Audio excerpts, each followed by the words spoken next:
तुम मुझे खून दो, मैं तुम्हें आज़ादी दूंगा। यह सुन आप समझ तो गए होंगे कि मैं किसकी बात कर रहा हूँ। जी सही समझे, नेताजी सुभाष चंद्र बोस। ये वही शख्सियत हैं जिन्हें पूर्ण स्वराज की भावना भारतीय जवानों के दिलों में जगाई। वरना गांधी जी ने तो अंग्रेजी सरकार से एक ऐसी गवर्नमेंट की मांग की जो अंग्रेज हुकूमत के अंडर चले।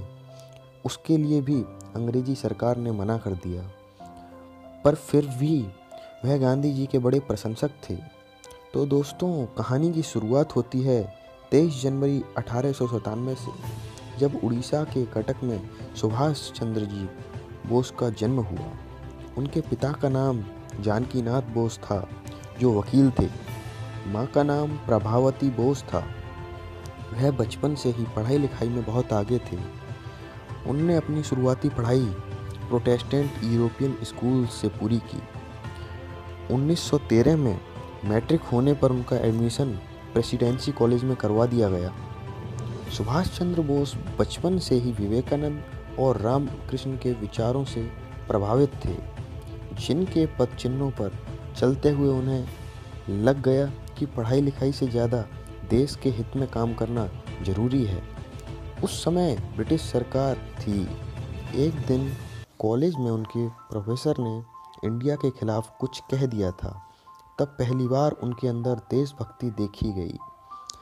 उनने अपने सपोर्टर के साथ मिलकर प्रोफेसर की खूब मार लगाई।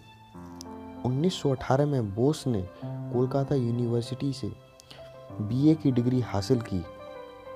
फिर कैम्ब्रिज के कॉलेज से पढ़कर इंडिया सिविल सर्विस के एग्ज़ाम में उनने 4th रैंक हासिल की। पर फिर भी उनने अंग्रेजी सरकार के अंदर नौकरी नहीं की। उसके बाद भारतीय लोगों के दिलों में आज़ादी की आशा जगाने के लिए एक न्यूज़पेपर खोल लिया, जिसका नाम था स्वराज। उसमें उनका साथ दिया चित्तरंजन दास ने, जो कि उस समय के एक महान नेता थे। बोस के कार्य देखते हुए 1923 में उन्हें ऑल इंडिया यूथ कांग्रेस में अध्यक्ष चुन लिया गया।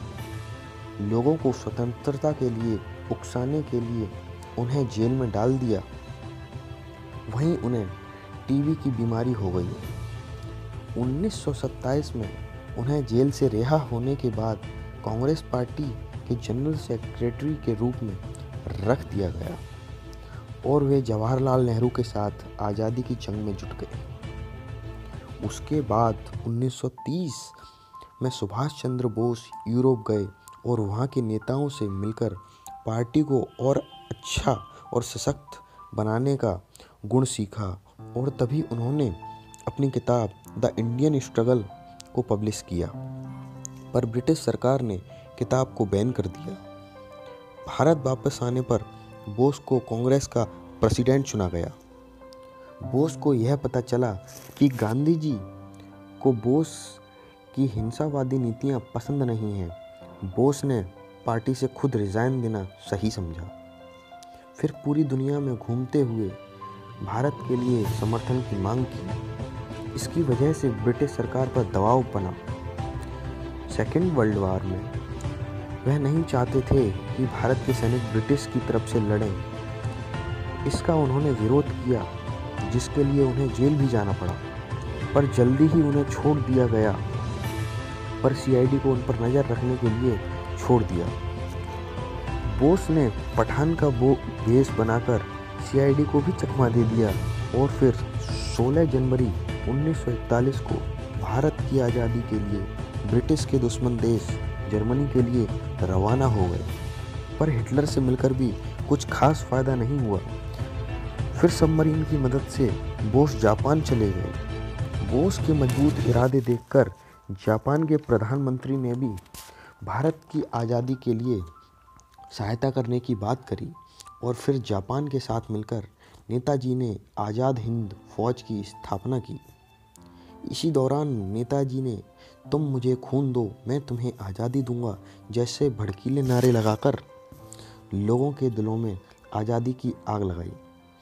हालांकि दूसरे विश्व युद्ध में जापान की हार की वजह से मदद मिलना बंद हो गई। मजबूरन नेताजी को भी आज़ाद हिंद फौज को बंद करना पड़ा और इसी तरह से देश की सेवा करते करते 18 अगस्त 1945 को विमान दुर्घटना में सिर्फ 48 साल की उम्र में उनकी मृत्यु हो गई। पर उनकी लड़ाई जारी थी। उनकी लगाई हुई जो आग थी स्वतंत्रता की बात ने भारत को कुछ सालों में यानी कि 1947 में ही आज़ाद करा दिया। हम आज भी सुभाष चंद्र बोस जी को इस बात के लिए याद करते हैं।